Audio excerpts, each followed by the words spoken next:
तो दोस्तों previous lecture तक हम लोगों ने देख लिया था कि कार्बन को कोवलेंट बॉन्ड बनाना बहुत ही पसंद है। वह दूसरे एटम के साथ में सहसंयोजक बंधन बनाता है और काफ़ी खुश रहता है। क्यों, इसके पीछे मतलब वजह क्या थी, इस चीज़ को भी हम लोगों ने देखा था। और कोवलेंट कंपाउंड की क्या क्या प्रॉपर्टीज़ होती हैं, इस चीज़ को भी देखा था।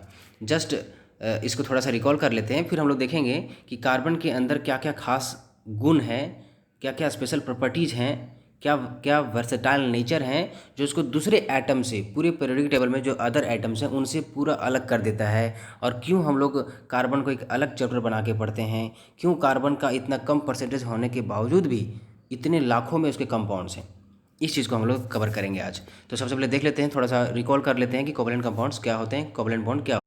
तो हम लोगों ने कल देखा था कि कोवलेंट बॉन्ड जो है, जिसे हम लोग सहसंयोजक बंधन भी कहते हैं, वह दो एटम के बीच में इलेक्ट्रॉनों का साझा करने की वजह से उत्पन्न होता है। मतलब दो इलेक्ट्रॉन जो है आपस में इलेक्ट्रॉनों का साझा करते हैं, म्यूचुअल अंडरस्टैंडिंग होती है दोनों एटम के बीच में, और दोनों इलेक्ट्रॉन जो है बीच में रह करके वो बॉन्ड का फॉर्मेशन कर देते हैं। जैसे कि H2 गैस का हम बात करें तो हाइड्रोजन का बाहरी कक्षा में एक इलेक्ट्रॉन, तो दोनों एक एक इलेक्ट्रॉन का साझा करके ये H और H बॉन्ड का फॉर्मेशन कर लेते हैं, मतलब H2 गैस का फॉर्मेशन हो जाता है हमारा। और ये जो यहाँ एक बॉन्ड बन रहा है इसे हम लोग सिंगल कोवैलेंट बॉन्ड भी कहते हैं। सिंगल कोवैलेंट बॉन्ड, एकल सहसंयोजक बंधन। ऑक्सीजन गैस की बात करें तो बाहरी कक्षा में 6 इलेक्ट्रॉन्स होते हैं, घर को पूरा करने के लिए इसे 2 चाहिए, तो ये दो दो इलेक्ट्रॉन का साझा करते हैं और ऑक्सीजन ऑक्सीजन डबल बॉन्ड का फॉर्मेशन हो जाता है। ये यहाँ पे डबल बॉन्ड बन रहा है, इसलिए इसे हम लोग डबल कोवैलेंट बॉन्ड के नाम से भी जानते हैं। उसी तरह से N2 गैस की बात करें, नाइट्रोजन के बाहरी कक्षा में 5 इलेक्ट्रॉन्स होते हैं, 8 पूरा करने के लिए 3 चाहिए, तो ये 3 3 इलेक्ट्रॉन का साझा करते हैं और ट्रिपल बॉन्ड का फॉर्मेशन हो जाता है। ट्रिपल कोवैलेंट बॉन्ड का फॉर्मेशन हो जाता है। तो ये हम लोगों ने कोवैलेंट बॉन्ड के टाइप्स भी देख लिए थे। उसी तरह से हम लोगों ने मीथेन का एग्जाम्पल लिया था, CH4। इसे मार्स गैस भी कहा जाता है, दलदल भूमि में ये पाया जाता है, इसलिए इसे मार्स गैस या दलदल गैस भी कह सकते हैं इसे आप। इसका जो यूपिक नेम है यह है मीथेन। यहाँ पे आप देख सकते हैं कार्बन का आउटर मोस्ट ऑर्बिट में 4 इलेक्ट्रॉन है, इसे घर पूरा करने के लिए 4 चाहिए, तो ये 4 हाइड्रोजन से इलेक्ट्रॉनों का साझा करता है और हाइड्रोजन भी एक एक इलेक्ट्रॉन का साझा करके अपना डुप्लेट पूरा करके खुश हो जाते हैं। तो ओवरऑल इन सारी चीज़ों को हम लोगों ने देख लिया था। आज हम लोग देखेंगे कि क्या क्या वर्सेटाइल नेचर है कार्बन का। आइए उस चीज़ पर हम लोग फोकस करते हैं। तो ये हमारे कार्बन के कुछ स्पेशल प्रॉपर्टीज़ हैं जो उसे काफ़ी वर्सेटाइल नेचर प्रदान करते हैं, उसके यूनिकनेस को शो करते हैं, उसके दूसरे एटम के साथ में जो अलग बिहेवियर है उसको शो करते हैं। सबसे जो पहला प्रॉपर्टी है वह है टेट्रा वैलेंसी। इसे हिंदी में चतुसंयोजकता के नाम से भी जाना जाता है। कार्बन का वैलेंसी 4 होता है, तो वो 4 अलग अलग एटम से अलग अलग रूप में जुड़ सकता है। तो उस चीज़ को हम लोग अभी देखेंगे। दूसरा प्रॉपर्टी हमारे पास है कैटेनेशन प्रॉपर्टी, श्रृंखलन गुण इसे कहा जाता है। तीसरा हमारे पास है formation of multiple bonds. Carbon जो है वो सिंगल डबल ट्रिपल और अलग अलग तरह के बॉन्ड्स का फॉर्मेशन कर सकता है अलग अलग एटम के साथ में। और चौथा जो प्रॉपर्टी हमारे पास है वो आइसोमेरिज्म, इसे समावयवता के नाम से जानते हैं, बहुत ही इंपॉर्टेंट है। इसका हम लोग अलग लेक्चर बना के सीखेंगे कि इसकी मतलब बहुत ही इंपॉर्टेंस है। इसमें 5 नंबर के क्वेश्चंस हमारे एग्ज़ाम में आते ही हैं, तो इसको अलग से सीखेंगे हम लोग। आइए बारी बारी से बाकी जो 3 चीज़ें हैं उनको हम लोग समझ लेते हैं। सबसे पहला हमारा है टेट्रा वैलेंसी। हमारा कार्बन जो है उसका बाहरी कक्षा में 4 इलेक्ट्रॉन्स होता है, एटॉमिक नंबर 6 है उसका। इलेक्ट्रॉनों का डिस्ट्रीब्यूशन करेंगे तो बाहरी कक्षा में 2 और दूसरी कक्षा में 4, तो बाहरी कक्षा में हमारा 4 इलेक्ट्रॉन्स है। तो इस वजह से जो कार्बन है वो हमारा टेट्रा वैलेंट हो जाता है। टेट्रा वैलेंट कार्बन हमारा टेट्रा वैलेंट है, मतलब इसकी संयोजकता 4 होती है, इसकी वैलेंसी जो होती है वो 4 होती है। मतलब इसके पास 4 हाथ होंगे, 1 2 3 4। इन चारों हाथों से वो 4 अलग अलग एटम को पकड़ के रख सकता है, बॉन्ड बना के रह सकता है। ये 4 ABCD मैं नाम दे देता हूँ। अब ABCD जो है कोई भी एटम हो सकता है। आप इन चारों जगह को अगर भरना चाहते हैं तो अलग अलग एटम से भर सकते हैं, जैसे कि हाइड्रोजन से भी वो कंबाइन हो सकता है, क्लोरीन से भी, फ्लोरीन से भी, ब्रोमीन से भी, या फिर इनके जगह पे आप दूसरा कोई एटम दे सकते हैं, जैसे हाइड्रोजन हाइड्रोजन हाइड्रोजन, ये हमारा मीथेन बन जाएगा। अगर आप ये नहीं देना चाहते हैं तो आप कुछ और दे सकते हैं, जैसे कि फ्लोरीन, यहाँ पे आप CH3 दे सकते हैं, यहाँ पे आप Br दे सकते हैं। तो एक वैरायटी ऑफ कंपाउंड्स आपको देखने को मिलेगा, क्योंकि इसके पास 4 हाथ हैं, 1 हाथ 2 हाथ 3 हाथ 4 हाथ, यानी कि 4 वैलेंसी है। तो ये 4 अलग अलग एटम को अलग अलग तरीके से पकड़ सकता है। यहाँ पर आप जितने भी तरीके देख रहे हैं वहाँ पे क्या है कि उस एकक मतलब सिंगल बॉन्ड से सबको कनेक्ट करके रखा है। मतलब जो ये हमारे एटम्स कनेक्ट हो रहे हैं कार्बन के साथ में, वो मोनोवैलेंट एटम को भी कनेक्ट कर सकता है अपने में, डाइवैलेंट को भी कनेक्ट कर सकता है। जैसे कि CH3 C double bond O CH3, ये हमारा एसीटोन है। तो इसमें आप देख सकते हैं कि कार्बन जो है वो सिंगल बॉन्ड से, मतलब एक अकेला हाथ से भी जुड़ा हुआ है, डबल हाथ से भी किसी को पकड़ के रखा है, ऑक्सीजन को डबल हाथ से भी पकड़ के रखा है। तो यहाँ पर क्या देखने को मिल रहा है कि वैरायटी ऑफ कंपाउंड्स जनरेट होंगे। यही नहीं, कार्बन जो है वो जो डाइवैलेंट को तो पकड़ के रखता ही है, ट्राइवैलेंट एटम जितने भी हैं जिसका वैलेंसी 3 होता है, जैसे नाइट्रोजन, उसको भी पकड़ के रख सकता है।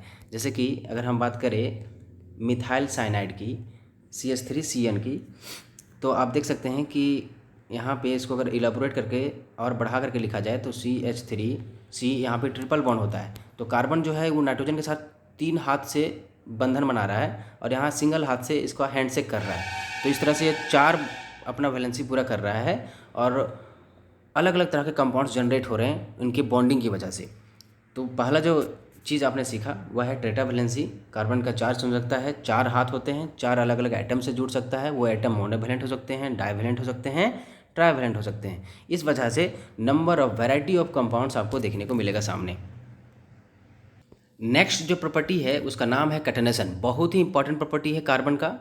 कार्बन में ही नहीं, दूसरे अदर एलिमेंट्स में भी ये पाया जाता है, लेकिन उसकी जो परसेंटेज होती है और जो स्ट्रेंथ होती है वो थोड़ी कम होती है कार्बन की तुलना में। कार्बन का कैटेनेशन सबसे ज़्यादा होता है पूरे पीरियोडिक टेबल में, आप देखेंगे तो कैटेनेशन का मतलब क्या होता है, इस चीज़ को समझते हैं। कैटेनेशन को हम लोग सेल्फ लिंकिंग प्रॉपर्टी भी कहते हैं। सेल्फ लिंकिंग प्रॉपर्टी मतलब आपस में जुड़ने की, एक लंबी चेन बनाने की जो क्षमता होती है किसी एटम के पास में, that is called catenation property.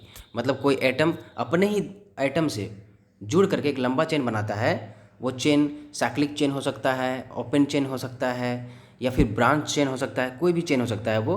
तो जब एक चेन बनाता है कोई एटम आपस में ही जुड़ करके, तब उस प्रॉपर्टी को हम लोग कैटेनेशन प्रॉपर्टी कहते हैं। जैसे कि एज फॉर एग्जांपल आप ऑक्टेन देखते होंगे, पेट्रोल की प्योरिटी को ऑक्टेन नंबर से हम लोग मेजर करते हैं। तो यहाँ पे 8 कार्बन का चेन होता है, 1 2 3 4 5 6 7 8। यहाँ पे कार्बन है, सभी जगह पे कार्बन पाया जाता है, जहाँ जहाँ क्रॉस है और जहाँ टर्मिनल है वहाँ पे कार्बन रहता है। तो ये 8 कार्बन का एक लंबा चेन बना, ये 8 कार्बन का लंबा चेन बना। दिस इज़, तो ये जो प्रॉपर्टी हुई एक लंबा चेन बनाने की, आपस में ही जुड़ करके कार्बन कार्बन ही आपस में जुड़ करके एक लंबा चेन बना रहे हैं, तो इस प्रॉपर्टी को हम लोग कैटेनेशन प्रॉपर्टी कहेंगे। उसी तरह से अगर दूसरा एग्जांपल ले लें हम लोग, तो हमारे पास दूसरा एग्जांपल बेंजीन C6H6। यहाँ पे देख सकते हैं कार्बन जो है वो 6 कार्बन आपस में जुड़ करके एक रिंग का फॉर्मेशन कर रहे हैं और साइक्लिक रिंग का फॉर्मेशन हो रहा है। मतलब यहाँ भी 6 कार्बन जुड़े हुए हैं। तो यहाँ पे जो कार्बन की एबिलिटी है आपस में जुड़ने की और एक चेन बनाने की, चाहे वो चेन गोलाकार हो चाहे वो चेन सीधा हो, तो उस प्रॉपर्टी को ही कैटेनेशन प्रॉपर्टी कहते हैं। और यहीं तक नहीं, कार्बन जो है वो सैकड़ों कार्बन आपस में मिलकर के लंबा चेन बना सकते हैं। इतनी ज़्यादा मतलब स्ट्रेंथ रहती है बॉन्ड के बीच में। क्यों, मतलब इसके पीछे क्या है, कैटेनेशन प्रॉपर्टी हाईएस्ट होने का क्या कारण है कार्बन के अंदर, उस चीज़ को भी देखेंगे हम लोग। तो बेसिकली कैटेनेशन का मतलब हो गया आपस में जुड़ने की क्षमता और एक लंबा चेन बनाने की क्षमता। वो चेन हमारा साइक्लिक हो सकता है, ओपन चेन हो सकता है, ब्रांच्ड हो सकता है। ब्रांच मतलब कुछ इस तरह से भी बना सकता है, कार्बन कार्बन मिल करके कुछ इस तरह से भी बना सकते हैं आपस में जुड़ करके, या फिर इस तरह भी से भी बना सकते हैं। तो एक लंबा चेन बनाने की क्षमता जो रहती है कार्बन के अंदर या किसी दूसरे एटम के अंदर, that property is called catenation property. Catenation property किसी भी एटम में हो सकती है, लेकिन कार्बन एटम में हाईएस्ट होती है। आइए देखते हैं कि इसके क्या क्या और बातें हमें जाननी है। तो ये हमारा डिफिनेशन है। कैटेनेशन का मतलब होता है ability of an atom to combine with itself through covalent bond. Covalent bond का फॉर्मेशन करते हुए आपस में जुड़ने की क्षमता ही हमारा क्या कहलाता है, कैटेनेशन प्रॉपर्टी कहलाता है। तो हमारे कार्बन एटम में कैटेनेशन प्रॉपर्टी सबसे ज़्यादा क्यों है, हाईएस्ट क्यों है, तो इसके पीछे 2 वजह आप देखेंगे कि कार्बन कार्बन के बीच में जो बॉन्ड एनर्जी है वो बहुत ही हाई होती है और कार्बन का साइज बहुत ही छोटा होता है। आप यहाँ पे कुछ डाटा देख रहे हैं, इन डाटा में आप पाएंगे कि कार्बन कार्बन का जो बॉन्ड एनर्जी है वो 83 किलो कैलोरी पर मोल है, हाईएस्ट है इन अपने ग्रुप में। और सिलिकन सिलिकन का भी जो बॉन्ड एनर्जी है वो सल्फर सल्फर के बॉन्ड एनर्जी से अप्रोक्सीमेटली इक्वल है। इसलिए कार्बन के बाद जो सिलिकॉन और सल्फर है उनकी कैटेनेशन प्रॉपर्टी लगभग ऑलमोस्ट इक्वल होती है, और फास्फोरस का फिर उसके बाद ज़्यादा होगा, फिर नाइट्रोजन का कम, फिर ऑक्सीजन का सबसे कम कैटेनेशन प्रॉपर्टी आपको देखने को मिलेगा, क्योंकि यहाँ पे बॉन्ड एनर्जी भी धीरे धीरे घटती चली जा रही है। तो हाई बॉन्ड एनर्जी की वजह से कार्बन कार्बन एक लंबा चेन बनाने में सक्षम हो पाता है, ये चेन टूट नहीं पाता। अगर बड़ा साइज का हमारे पास एटम रहता तो ज़्यादा मजबूती से नहीं पकड़ पाते, एक दूसरे के बॉन्ड का फॉर्मेशन अच्छे से मजबूत नहीं हो पाता, तो वो बीच में चेन टूट जाता। लेकिन कार्बन का स्मॉल साइज होता है, और ये जो बॉन्ड के बीच एनर्जी है, मतलब कार्बन कार्बन के बीच की जो बॉन्ड एनर्जी है वो काफ़ी ज़्यादा है। इसको तोड़ने के लिए हमें बहुत ही ज़्यादा मात्रा में हीट सप्लाई देनी पड़ेगी, तब ये टूटता है। इस वजह से कार्बन जो है एक लंबा चेन बनाने में सक्षम हो पाता है, लेकिन दूसरे एटम इतना लंबा चेन बनाने में सक्षम नहीं हो पाते हैं, क्योंकि उनकी बॉन्ड एनर्जी बहुत ही कम है। आप इस डाटा में देख सकते हैं। तो ये हमारा कैटेनेशन का ऑर्डर हो गया। कार्बन के पास कैटेनेशन प्रॉपर्टी सबसे हाईएस्ट होती है, फिर सिलिकॉन और सल्फर ऑलमोस्ट इक्वल होते हैं। आपने S8 मॉलिक्यूल देखा था, सल्फर के 8 मॉलिक्यूल मिल करके क्राउन शेप, रानी के मुकुट के जैसा शेप बनाते हैं। क्यों बनाते हैं ऐसा, इसके बारे में हम लोग केमिकल बॉन्डिंग में पढ़ेंगे। बेसिकली आप यहाँ सिर्फ देखिए कि 8 सल्फर के एटम आपस में जुड़ करके एक साइक्लिक स्ट्रक्चर का फॉर्मेशन कर रहे हैं। इस प्रॉपर्टी को ही हम लोग कैटेनेशन प्रॉपर्टी कहेंगे। फास्फोरस में आप देखेंगे P4, वहाँ पे 4 फास्फोरस कुछ इस तरह से आपस में जुड़े रहते हैं और बॉन्ड का फॉर्मेशन करते हैं। तो ये 4 तरह के मतलब 4 फास्फोरस मिलकर साइक्लिक स्ट्रक्चर बनाते हैं। तो ये हमारा कैटेनेशन प्रॉपर्टी को शो कर रहा है। उसी तरह से हमारे पास N2 है। नाइट्रोजन की कैटेनेशन प्रॉपर्टी थोड़ी हाईएस्ट होती है। N2 गैस भी आप देखते होंगे। आप ऑक्सीजन की भी प्रॉपर्टी O2 है। तो वहाँ पर भी क्या हो रहा है, ऑक्सीजन ऑक्सीजन आपस में मिल करके कैटेनेशन प्रॉपर्टी को शो कर रहे हैं। यहाँ पे जो सबसे गौर करने वाली बात है वह है कार्बन के ऊपर। कार्बन की कैटेनेशन प्रॉपर्टी सबसे हाईएस्ट होती है। आप देख सकते हैं कि कार्बन कार्बन आपस में जुड़ के एक लॉन्ग चेन बना रहे हैं, ब्रांच चेन बना रहे हैं। ऊपर में आप जो देख रहे हैं ये ब्रांचेज कहलाएंगे, और साइक्लिक स्ट्रक्चर भी बना सकते हैं वो। तो आइए एक क्वेश्चन करते हैं। क्वेश्चन हमारे पास है, find the catenation order in group 14। Group 14 हमारा कौन कौन सा एलिमेंट था, का, सी, जे, सन, पंजाब। तो ये हमारा ग्रुप 14 के एलिमेंट्स है। इसमें सबसे हाईएस्ट कैटेनेशन प्रॉपर्टी किस में होगी उस चीज़ को देखना है। तो ऊपर से नीचे जब हम लोग जाते हैं टॉप टू बॉटम, तो हमारा साइज़ जो है वो बढ़ता चला जाता है। साइज़ बढ़ने से क्या होगा कि मजबूत बंधन नहीं हो पाएगा। तो इस वजह से जो कार्बन की कैटेनेशन प्रॉपर्टी होगी सबसे हाईएस्ट होगी, then silicon, then germanium, then tin, तब हमारे पास लेड आता है। तो हमारे पास ऑर्डर हो जाएगा कार्बन ग्रेटर देन सिलिकॉन, फिर जर्मेनियम, फिर टीन, फिर हमारे पास लेड। ये हमारा कैटेनेशन प्रॉपर्टी का ऑर्डर हो जाएगा। यहाँ पे साइज़ का फैक्टर है, साइज़ जितना छोटा रहता है उतना ज़्यादा मजबूत बंधन आपका बनेगा। नेक्स्ट हमारे पास है कि क्यों हम लोग कार्बन को एक नए ब्रांच के तौर पर अलग से पढ़ते हैं। तो उसके पीछे वजह यही होगी हमारे पास कि कार्बन एक यूनिक नेचर शो करता है दूसरे अदर एलिमेंट के तुलना में। तो पहला चीज़ तो हम लोगों ने देखा था कि इसके 4 हाथ होते हैं, टेट्रावैलेंट होता है। दूसरा हम लोगों ने देखा कि हाईएस्ट कैटेनेशन प्रॉपर्टी इनमें होती है। तीसरा हम लोग आइसोमेरिज्म के अलग लेक्चर बना के पढ़ने वाले हैं। और चौथा हमारे पास था फॉर्मेशन ऑफ मल्टीपल बॉन्ड्स। हम लोगों ने देखा था कि कार्बन के 4 हाथ हैं, तो 4 अलग अलग एटम से मिलकर जुड़ सकता है, और साथ ही अगर वो चाहे तो कार्बन कार्बन से मिल करके सिंगल बॉन्ड भी बना सकता है, डबल बॉन्ड भी बना सकता है, और ट्रिपल बॉन्ड का फॉर्मेशन करेगा। तो इस तरह से क्या होगा कि नंबर ऑफ कंपाउंड्स जो है वो बढ़ जाएंगे, और अल्टीमेटली जो है ऑर्गेनिक कंपाउंड की संख्या, यानी कि जो कार्बन के जो कंपाउंड की संख्या है वो अल्टीमेटली बढ़ जाएगा। तो उतने सारे कंपाउंड्स को एक साथ स्टडी करना बहुत ही मुश्किल काम है। तो कभी आप मॉल में गए होंगे कुछ कपड़े या कुछ दूसरे चीज़ खरीदने के लिए, तो आप देखेंगे कि हर एक चीज़ अरेंज्ड होती है, एक सिस्टमेटिक वे में सब चीज़ आपको मिलेगा। जो चीज़ आपको ढूंढना है वहाँ पर ही मिलेगा। साबुन की चीज़ें एक तरफ, और किताबें कॉपियाँ एक तरफ, फल सब्जी एक तरफ, हर एक चीज़ का बंटवारा कर दिया जाता है वहाँ पे। इस तरह से क्या होता है, चीज़ें को स्टडी करना, उसको ढूंढ पाना, उसको खोज पाना काफ़ी आसान हो जाता है। जस्ट लाइक उसी तरह से जब हमारे पास लाखों कंपाउंड्स हों तो उनकी स्टडी करना बड़ी मुश्किल हो जाता है एक एक करके। तो उनको कैटेगरी में बांट देना, उनको अलग अलग से एक ब्रांच दे देना काफ़ी उचित हो जाता है, और उस तरह से हम चीज़ों को आसानी से पढ़ पाते हैं। इसीलिए हम लोग उसको अलग ब्रांच में बना करके पढ़ लेते हैं। और चूँकि ये टेट्रावैलेंट है, तो ये monovalent atom, divalent atom, trivalent atom, सभी तरह के जो एटम हैं उनसे कंबाइन कर लेता है। जैसे कि Cc से भी कंबाइन कर सकता है, कार्बन जो है हाइड्रोजन से भी कंबाइन कर सकता है, कार्बन ऑक्सीजन से भी कंबाइन कर सकता है, क्लोरीन से भी, नाइट्रोजन से भी, ब्रोमीन से भी।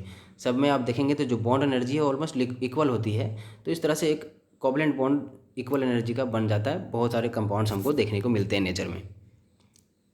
दूसरा इसी क्वेश्चन को आपको दूसरे तरीके से पूछा जा सकता है कि कार्बन जो है इतने सारे कंपाउंड्स क्यों बनाता है जबकि इसका परसेंटेज बहुत ही कम है। तो सेम हमारे पास वही 4 रीजन थे, टेट्रावैलेंसी, दूसरा हमारे पास कैटेनेशन प्रॉपर्टी, तीसरा हमारे पास मल्टीपल बॉन्ड का फॉर्मेशन था, चौथा हमारे पास आइसोमेरिज्म था, जिसको हम लोग अलग लेक्चर में पढ़ेंगे। तो इस तरह से दोस्तों हम लोगों ने देख लिया कि कार्बन का क्या क्या स्पेशल प्रॉपर्टी है जो उसको दूसरे एटम से अलग बनाता है। तो 2 मेन प्रॉपर्टी था हमारे पास, टेट्रावैलेंसी और कैटेनेशन प्रॉपर्टी। बाकी ये चीज़ें आपको दूसरे भी एटम में देखने को मिलेंगी और ये भी प्रॉपर्टी आपको देखने को मिलेगी, लेकिन थोड़ी कम देखने को मिलेगी इन कंपेरिजन टू कार्बन। तो इस तरह से कार्बन एक यूनिक बिहेवियर शो करता है दूसरे एटम की तुलना में, और इसलिए इसके नंबर ऑफ कंपाउंड्स जो है लाखों में है। आई होप आपको ये सारी चीज़ें समझ में आ गई हों। अगर यह वीडियो आपको हेल्पफुल लगा हो तो लाइक करें, कमेंट करें एंड शेयर करें। Thank you.